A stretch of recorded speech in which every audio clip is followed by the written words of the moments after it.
اس کے کھاتے میں کچھ بھی نہیں ہوگا، اس کے پلے کچھ نہیں ہوگا، کیونکہ سب کچھ ڈیلیٹ ہو گیا. کیوں؟ آپ جانتے ہیں کہ اس آیات کا شان نزول کیا ہے؟ حضرت قیس رضی اللہ عنہ ایک صحابی رسول ہیں. حضرت قیس کانوں سے کم سنتے تھے، اور جو کانوں سے کم سنتا ہو اس کی عادت ہے کہ اونچی آواز میں بولتا ہے. وہ یہ سمجھتا ہے کہ باقی لوگ کم سنتے ہیں. حضرت قیس رضی اللہ عنہ آقا علیہ السلام کی بارگاہ میں اونچی آواز میں بات کر لی. بے ادبی گستاخی کی وجہ سے نہیں کی، ویسے کی. تو قرآن پاک کی آیت نازل ہو گئی. تو حضرت قیس رضی اللہ عنہ کو پتہ چلا، بہت پریشان ہو گئے، میں تو جہنمی ہو گیا ہوں، میرے بات کرنے پر قرآن کی آیت نازل ہو گئی. لیکن آقا علیہ السلام نے حضرت قیس رضی اللہ عنہ کو بلایا کہ آپ جہنمی نہیں ہیں. تو اب قرآن کا اللہ نے حکم بھی نازل کر دیا. قیامت تک یہ حکم ہے کہ نبی کی آواز پر جو اپنی آواز بلند کرے گا اس کے اعمال ضائع ہو جائیں گے. اور حضرت قیس رضی اللہ عنہ بھی بچ گئے. اور اسی سورہ حجرات میں اللہ تعالیٰ نے فرمایا ان الذین یغضون اصواتهم عند رسول اللہ اولئک الذین امتحن اللہ قلوبهم للتقوی. جو لوگ نبی کی بارگاہ کا ادب کرتے ہیں، اپنی آوازیں پست رکھتے ہیں، اللہ تعالیٰ نے ان کے دلوں کو تقوی کے لیے چن لیا ہے. تو محترم حضرات، یہاں تک ایک دفعہ ایسا وہ دوپہر کا وقت تھا، کچھ صحابہ کرام آقا علیہ السلام کی بارگاہ میں جاتے ہیں، دروازے پہ دستک دیتے ہیں. اللہ تعالیٰ نے قرآن کی آیت نازل کر دی ان الذین ینادونک من وراء الحجرات اکثرهم لا یعقلون. اے محبوب، جو لوگ آپ کو حجروں کے بیر سے پکارتے ہیں ان میں سے اکثر بے عقل ہیں. اب آپ یہ دیکھیں، یہ سورہ حجرات پارہ نمبر 26 ہے. شریعت کا حکم یہ ہے، قاعدہ قانون یہ ہے کہ جب آپ کسی کے دروازے پہ جاتے ہیں تو آپ دستک دیں، 3 مرتبہ بیل بجائیں، دستک دیں. اگر وہ گھر والا آ جائے، صاحب خانہ، تو جی بسم اللہ، نہ آ جائے واپس چلے جائیں. لیکن یہ شریعت کا مسئلہ ہے. لیکن نبی پاک کی بارگاہ میں صحابہ کرام گئے ہیں، صحابہ کرام نے آواز دی. اللہ نے قرآن کی آیت نازل کر دی کہ جو لوگ حجروں کے بیر سے آپ کو پکارتے ہیں ان میں سے اکثر بے عقل ہیں. پتہ چلا کہ بیل اس کے دروازے پہ دی جاتی ہے جس کو پتہ نہ ہو، دروازے پہ دستک اس کی دی جاتی ہے جس کو پتہ نہ ہو. میرے آقا تو سب جانتے ہیں، میرے آقا تو قبرستان سے گزرتے بتا دیتے کہ فلاں قبر والوں کو عذاب ہو رہا ہے، اور اس لیے عذاب ہو رہا ہے. ایک اس میں سے چغل خور تھا، ایک پیشاب کی چھینٹوں سے نہیں بچتا تھا. میرے آقا تو غزوہ بدر میں بتا دیتی ہیں کہ فلاں کافر یہاں مرے گا، فلاں یہاں مرے گا. میرے آقا تو سب کچھ جانتے ہیں اللہ کی عطا سے. تو میرے آقا دستک اس کے دروازے بھی دی جاتی جس کو پتہ نہ ہو. تو میرے آقا تو سب کچھ جانتے ہیں. پھر آپ یہ دیکھیں، یہ تو قرآن آیات میں نے آپ کے سامنے پیش کی. آپ حدیثوں پہ آئیں، حضرت ابوبکر صدیق رضی اللہ عنہ خلیفہ اول ہیں، نماز پڑھا رہے ہیں. دوران نماز میرے آقا حضور نبی کریم صلی اللہ علیہ وسلم تشریف لے آئے. پہلے میرے آقا صلح کرانے کے لیے تشریف لے گئے، بخاری کی حدیث ہے. اب حضرت ابوبکر صدیق رضی اللہ عنہ امامت فرما رہے ہیں. صحابہ کرام نے ایسے تالیاں بجے، بخاری کی حدیث ہے. اب حضرت ابوبکر صدیق رضی اللہ عنہ جب دیکھا کہ میرے آقا تشریف لے آئے، نماز چھوڑ کر پیچھے آ گئے. میرے آقا نے حکم دیا صدیق اکبر نماز مکمل کرو، لیکن حضرت ابوبکر صدیق نے نماز مکمل نہیں کی، نماز چھوڑ کر پیچھے آ گئے. اب جہاں سے صدیق اکبر نے نماز چھوڑی ہے وہیں سے میرے آقا نے شروع کر دی. نماز پڑھانے کے بعد میرے آقا نے فرمایا اے ابوبکر، جب میں نے آپ کو حکم دیا کہ نماز پوری فرمائیں، آپ کیوں پیچھے آ گئے؟ صدیق اکبر نے کیا جواب دیا؟ حضرت ابوبکر صدیق نے فرمایا عرض کرتے ہیں یا رسول اللہ، عرض کرتے ہیں یا رسول اللہ، ابو قحافہ کے بیٹے کی جرت کیا ہے کہ آپ کے آگے کھڑا ہو؟ صحابہ کرام کا ادب کا عالم تھا آقا علیہ السلام کا. پھر آپ دیکھیں حضرت عمر فاروق رضی اللہ عنہ حجر اسود کو چوم رہے. آج ہم سب اپنی سعادت مندی سمجھتے ہیں کہ ہم حجر اسود کو بوسہ لیں، حجر اسود کو چوم رہے ہیں. کیا کہتے ہیں؟ اے حجر اسود، میں جانتا ہوں تو ایک پتھر ہے، نہ نفع دیتا ہے نہ نقصان دیتا ہے. اگر میرے آقا کے تجھے لب نہ لگے ہوتے، اگر میرے آقا نے تجھے چوما نہ ہوتا، میں کبھی نہ چومتا. یہ تو صحابہ کرام کا عشق. پھر آپ دیکھیں حضرت عثمان غنی رضی اللہ عنہ حدیبیہ کے مقام پر بیت الرضوان آپ کو پتہ ہوئی، آقا علیہ السلام حضرت عثمان غنی رضی اللہ عنہ کو سفیر بنا کر بھیجا کہ آپ جائیں مشرکین مکہ کو کہیں کہ ہم عمرہ کرنے کے لیے آ رہے ہیں، جنگ کرنے کے لیے نہیں آ رہے. حضرت عثمان غنی رضی اللہ عنہ پہنچتے ہیں. مشرکین مکہ نے کہا کہ ہم آپ کے نبی کو آنے نہیں دیں گے، ہاں اگر آپ کعبے کا طواف کرنا چاہتے ہیں کر لیں. اب حضرت عثمان غنی رضی اللہ عنہ صحن کعبہ میں کھڑے ہیں، کعبے کو دیکھنے کے لیے نگاہیں ترس رہی ہیں. نہ اللہ نے روکا ہے نہ رسول نے روکا ہے. حضرت عثمان غنی نے کیا جواب دیا؟ نادانو، آپ نے میرے ایمان کی حقیقت کو سمجھائی نہیں. جس نبی نے کعبے کا تعارف کرایا کہ کعبہ کعبہ ہے، اس نبی کے بغیر میں کعبے کا طواف کروں؟ اب اللہ اور اس کے رسول نے منع نہیں فرمایا اس کے باوجود حضرت عثمان غنی رضی اللہ عنہ کعبے کا طواف نہیں کر رہے. کیا بات ہے، یہ نبی پاک کی محبت ہے، نبی پاک کا عشق ہے، نبی پاک کی بارگاہ کا ادب ہے کہ حضور کے بغیر میں کیسے کعبے کا طواف کروں. تو صلح حدیبیہ کا جو مقام ہے مکہ پاک میں پچھلے دنوں وہیں پہ گیا ہوں. آپ ادھر سے حرم کی حدود شروع ہوتی ہے. میرے آقا نے جو مذاکرات، آپ ضرور ادھر حاضری دینا، مکہ پاک میں آپ جائیں گے. اور آخری بات مولا علی کی. آپ کو پتہ ہے کہ خیبر کے موقع پر، خیبر کے مقام پر مولا علی، حضرت علی المرتضیٰ شیر خدا رضی اللہ عنہ کی گود میں آقا علیہ السلام کا سر مبارک تھا. مولا علی نے عصر کی نماز ادا کرنی تھی اور میرے آقا نے نماز ادا فرما لی تھی. اب میرے آقا آرام فرما رہے ہیں، نماز عصر کی قضا ہو. اب ایک طرف مولا علی دیکھتے ہیں کہ نماز عصر جس کو نماز وسطیٰ کہتے ہیں اور درمیانی نماز، اس کی بڑی اہمیت ہے، اللہ رسول کا حکم ہے، فرض نماز ہے. اور دوسری طرف دیکھتے ہیں کہ رسول کی اطاعت، اللہ و اطیعوا رسول کی اطاعت کرنا اللہ کی اطاعت کرنا ہے. تو مولا علی نے آقا علیہ السلام کے آرام میں خلل نہیں ڈالا. جب میرے آقا حضور نبی کریم صلی اللہ علیہ وسلم کی آنکھ مبارک کھلی، میرے آقا کا دل جاگتا تھا، آنکھ بظاہر لگی ہوئی تھی. میرے آقا نے فرما علی المرتضیٰ آپ نے عصر کی نماز ادا فرما لی.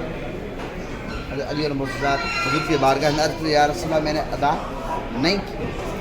تو اس موقع پر آقا علیہ السلام نے اللہ کی بارگاہ میں دعا مانگی. اور وہ جو دعا ہے، دعا میں بڑا ناز ہے. آقا علیہ السلام اللہ کی بارگاہ میں عرض کرے یا اللہ علی نے آپ کی اطاعت کی، آپ کے نبی کی اطاعت کی ہے، سورج کو واپس پلٹا دے. تو ڈوبا ہوا سورج راضی کہتے ہیں کہ پلٹ آیا. مولا علی نے عصر کی نماز ادا فرمائی. اب اس موقع پر اس لیے جو خطیبانہ ایک نکتہ ہے، کہتے ہیں کہ اس کے موقع پر مولا علی کے پاس دو مفتی آئے. ایک عقل کا مفتی تھا، کہتا تھا حضور کو بیدار کو نماز قضا ہو رہی ہے. اور ایک عشق کا مفتی تھا، وہ کہتا تھا نمازیں جو قضا ہوں پھر ادا ہوں، نگاہوں کی قضائیں کب ادا ہوں. تو عشق جیت گیا، عقل ہار گئی. تو یہ تھا خلفائے راشدین کا ادب. حضرت عباس رضی اللہ عنہ جو رشتے میں میرے آقا کے چچا ہیں، آپ کو پتہ حضرت عباس رضی اللہ عنہ. ایک دفعہ میرے آقا علیہ السلام نے اپنے چچا حضرت عباس سے پوچھا، یہ بات سننے والی ہے، پوچھا کہ اے میرے چچا آپ بڑے ہیں یا میں بڑا ہوں؟ حضرت عباس نے جواب کیا دیا، یہ سنہری حروف سے لکھنے والا جواب. حضرت عباس نے اس موقع پر عرض کیا حضور کی بارگاہ میں یا رسول اللہ بڑے تو آپ ہیں، میں آپ سے پیدا پہلے ہوا ہوں، اب چچا ہیں، میرے آقا بھتیجے ہیں، چچا تو بڑا ہوتا عمر میں. لیکن جواب میں ادب دیکھیں، صحابہ کرام اس قدر ادب کرتے تھے. یہ جو آپ باب السلام سے انٹر ہوتے ہیں، باب السلام سے حاضری کے لیے انٹر ہوتے ہیں، باب السلام کے ساتھ ایک گھر ہے، چھوٹا سا دروازہ بنا ہوا، یہ آپ کل دیکھنا غور سے، ابھی جا کر حاضری دینا. تو یہ حضرت عباس رضی اللہ عنہ کا گھر تھا، ماشاءاللہ ابھی بھی گھر ہے ماشاءاللہ. تو باب السلام سے انٹر ہوتے ہوئے اور اس گھر میں حضرت عباس رضی اللہ عنہ رہتے تھے. تو اوپر پرناوا امیر المومنین حضرت فاروق اعظم رضی اللہ عنہ جمعے کے دن نماز کے لیے تشریف لائے. تو حضرت عباس کے گھر میں کوئی چوزہ ذبح کیا، کوئی مرغہ ذبح کیا، چوزہ ذبح کیا، صحن کو دھویا. تو جب صحن کو دھویا تو بلڈ مکس ہو گیا، وہ چوزے والا مکس جو ذبح کیا ہے وہ اور پانی مکس ہو گیا. حضرت فاروق اعظم رضی اللہ عنہ کے کپڑوں پہ پڑا. تو فاروق اعظم نے حکم دیا کہ اس پرنالے کو ہٹا دو. جب پرنالہ ہٹا دیا گیا، آپ امیر المومنین. بعد میں حضرت عباس رضی اللہ عنہ نے حضرت فاروق اعظم کی خدمت میں عرض کیا امیر المومنین آپ کے حکم پر یہ پرنالہ ہٹا تو گیا ہے، ہٹا دیا گیا ہے، لیکن یہ میں عرض کر دوں کہ یہ پرنالہ آقا علیہ السلام نے اپنے ہاتھوں سے خود لگایا، خود میرے آقا نے لگایا.